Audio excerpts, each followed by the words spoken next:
अस्सलाम वालेकुम नाजरीन इस एपिसोड के शुरू में आप देखेंगे कई कबीले में तमाम लोग अर्तुगरुल साहब की मैयत को लेकर आते हैं। कबीले के लोग जब मैयत को देखते हैं तो वो हैरान रह जाते हैं। बमसी जो ज़ख्मी हालत में होता है, जैसे ही उसकी नज़र मैयत पर पड़ती है तो एक पल के लिए उसके होश उड़ जाते हैं। उसे समझ नहीं आ रही होती कि ये किसकी मैयत है। हफ्सा के रोकने के बावजूद वो दौड़कर मैयत के पास जाता है। लोगों के लाख मना करने के बावजूद भी वो मैयत को देखने का इसरार करता है। उसकी आंखों से आंसू नहीं रुक रहे होते।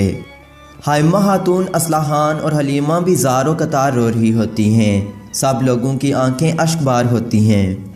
बमसी अपने आप को तसल्ली देने की कोशिश करता है कि ये अर्तुगरुल साहब नहीं हो सकते।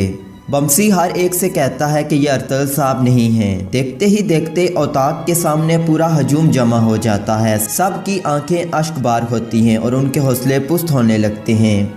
उसी दौरान तुर्गत सुल्तान अलाउद्दीन के कहने पर सिपाहियों के साथ वापस कबीले में आ जाता है।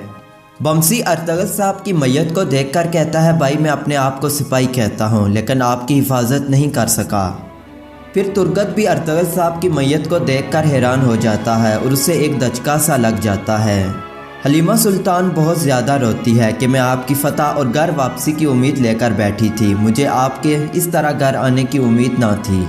तुर्गत और दूसरे सिपाही बिल्कुल ही अपना होश खो बैठते हैं और ज़ारो कतार रोने लगते हैं। और आखिर में सिपाही अर्तुगरुल साहब की मैयत को उठाकर हेमे की तरफ ले जाते हैं। दूसरी तरफ किला कराचाइसर में आरस के कहने पर जश्न का माहौल बन जाता है। तमाम लड़कियों ने रक्स और सरूर की महफिल लगाई होती है और साथ ही आरस अपने कमांडर के साथ उन्हें देखने आता है।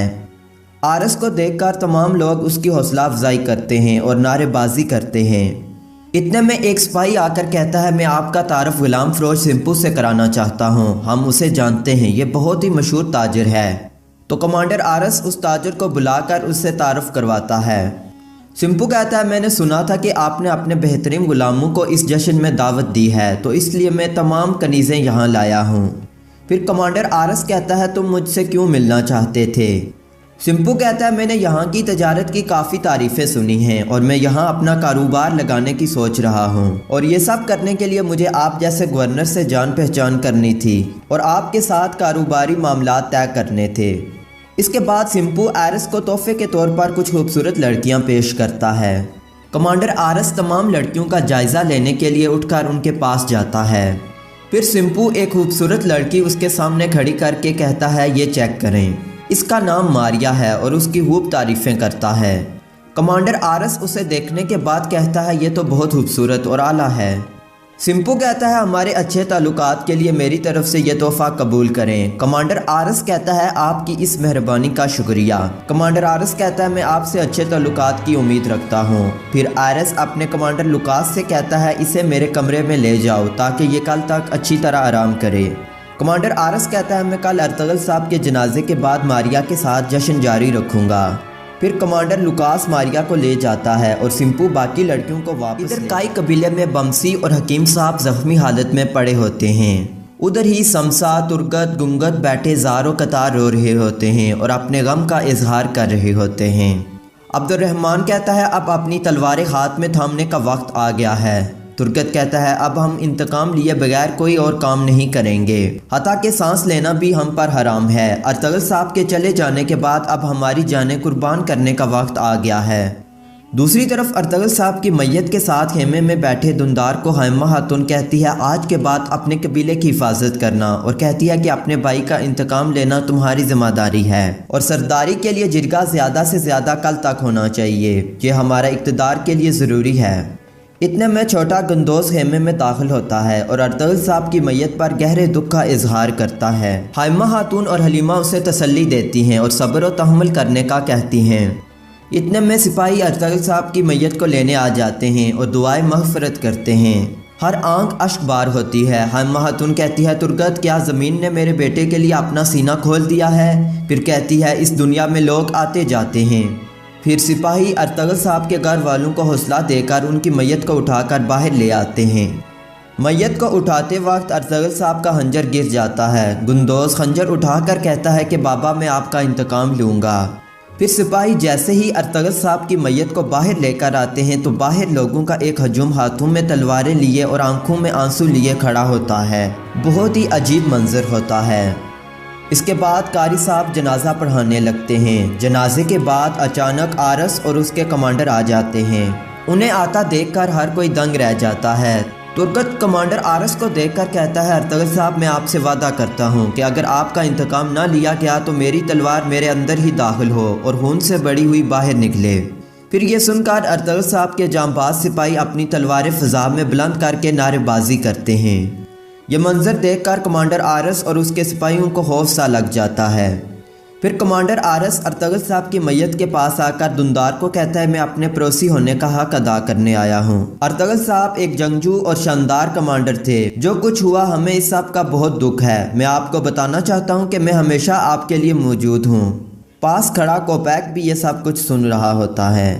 फिर कोपैक कमांडर आरस को एक तरफ ले चलता है और बाकी सिपाही जनाजा उठाकर दफनाने के लिए चले। फिर कमांडर आरस कोपैक को कहता है, मैं उम्मीद करता हूं कि अर्तगल साहब के इंतकाम के बाद सल्जूकी सल्तनत सरहद पर कशीदगी को कम करने के लिए सियासत अपनाएगी। कोपैक कहता है, इन इलाकों की सियासत को मैं संभालूंगा, फिक्र ना करें। आइंदा के लिए हमारी रियासत मुश्तरका मफादात के लिए काम करेगी।